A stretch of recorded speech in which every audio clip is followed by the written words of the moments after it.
If your sim struggling with one of the 8 ailments from the Enchanted by Nature expansion pack, then you've come to the right place. We're going to look at ailments generally before going through each of the 8 ailments that sims can get. Firstly, know that oftentimes an ailment isn't strictly negative, and that many have both positive and negative aspects attached to them. But how to get one? Well, there's a couple of ways. Fairy sims can obtain the cure or apply ailment manipulation power, which allows you to apply any ailment of your choice to a sim. On top of this, sims can catch ailments by being around other sims who have them, and even from going to work or using toilets away from your home lot. Sims who become very imbalanced will often come down with an ailment as well. And on top of this, if your sim completes one of Gnome's fables called My Sleeping Giant, which is very easy to complete, then they'll be awarded with the Now You Gnome trait. And this allows them to appease the gnome by offering them a gift. Should this fail, then there's a chance that you'll be afflicted with an ailment. Now, while there's a lot of ways to get an ailment, thankfully they're also not too tricky to treat. Again, fairy sims who have the cure or apply ailment manipulation power will be able to cure an ailment. And you can even ask friendly fairies for help in curing your ailment, which they might agree to do, curing it instantly. You can also have your sim click on themselves or use their phone to select to visit a naturopath. This costs 1,500 simoleons and will see your sim disappear into a rabbit hole for a while. Upon their return, their ailment will be cured and they might even return home with a freebie. On top of this, sims can purchase an apothecary table which can be used to make a cure for each of the ailments. These are all available at level 1 or 2 of the apothecary skill, and for the most part require ingredients that are pretty easy to obtain. Another way to clear an ailment is to visit the Moondrop Springs within Everdew. Here you'll be able to manifest ailment relief within the Moondrop Springs. If successful, this will cure or shorten the duration of your sim's ailment. However, note that success isn't guaranteed, and if you fail, there's a 4-hour cooldown before you can try again. Finally, ailments will naturally wear off over time, with them generally lasting for 3 days provided that you don't do anything to try and cure them. It's now time to look at each of the 8 ailments and what they do. First up is the Creation Impulse ailment. Sims with this ailment will have a +3 dazed moodlet and be covered in colourful paint splotches as if they just had a paint war with someone. While suffering from this ailment, sims will occasionally get a strong energized moodlet that prevents them from sleeping or napping in a bed, although they can still nap on a couch. This moodlet lasts for quite a while, however it can be cleared instantly from crafting an object, such as making something on a woodworking table or painting an artwork.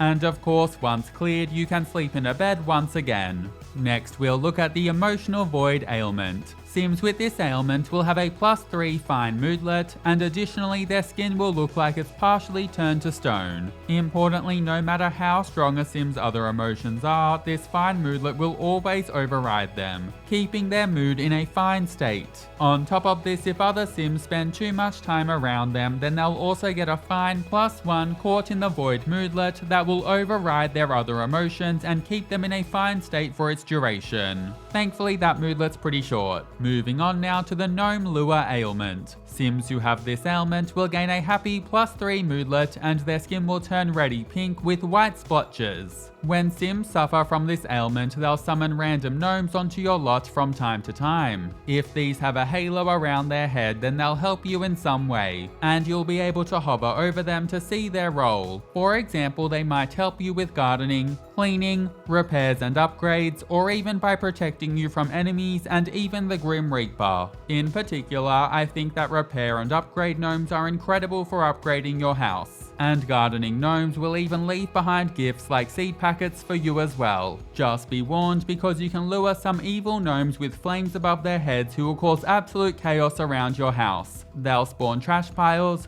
break objects, and additionally make objects dirty. You can try to plead for forgiveness to get them to stop, but if you fail, you might just be electrocuted. You can also kick the gnomes to break them and get rid of them that way. Honestly, this ailment can bring awesome benefits or create a massive disaster, possibly both. Now let's look at the Greenie Meanie ailment, which gives your sim a +3 angry moodlet for its duration and sees a green, vine-like pattern appear on your sim's skin. Sims with this ailment will rage regularly and randomly be very mean to other sims as well. Now I thought that sims with this would train up gardening faster, considering that the ailment says sims with it will gain an uncanny understanding of gardening. However, from my testing, this didn't actually seem to be the case, and so I'm not really sure what the positive effect of this ailment is. The 5th ailment we'll focus on is Luck Magnet. Sims suffering from, or maybe I should say benefiting from this, will gain a +3 happy moodlet for the ailment's duration and see a range of 4-leaved clovers and small green splotches appear on their skin. Sims who have this will passively siphon luck from those around them, making other sims' luck worse while making their own luck better. Also, sims who have had their luck drained will gain a small sad moodlet. Because of this, it's a big win if you're just playing as a solo sim, however you'll probably want to steer clear of it if you're playing with a larger household. Let's look at the Burning Passion ailment next, which gives sufferers a +3 uncomfortable moodlet and presents with flame patterns on a sim's hands and legs, while also making the rest of their body a pinky purple color. From time to time, sims with this ailment will get a very strong +5 flirty moodlet, and when this happens they'll start a love-filled fire that will oftentimes damage some furniture. The fire seems to go out right away after damaging something though, so know that it's probably not going to set your whole house on fire. Then there's Simoleon fever, which again gives sims a +3 uncomfortable moodlet.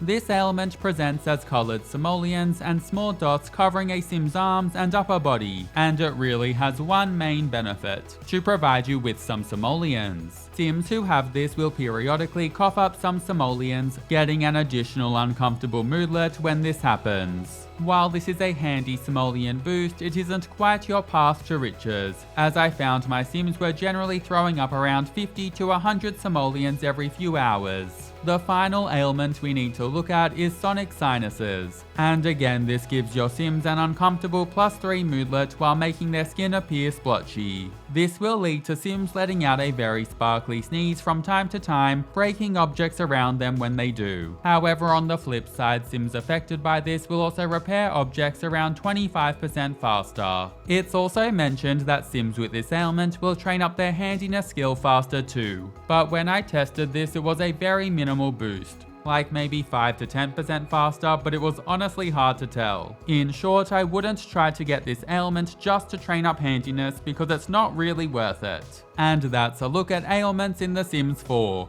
including how to get them, how to cure them, and what each of the 8 ailments actually do. Thanks so much for watching, and I hope you have an amazing day. See you later!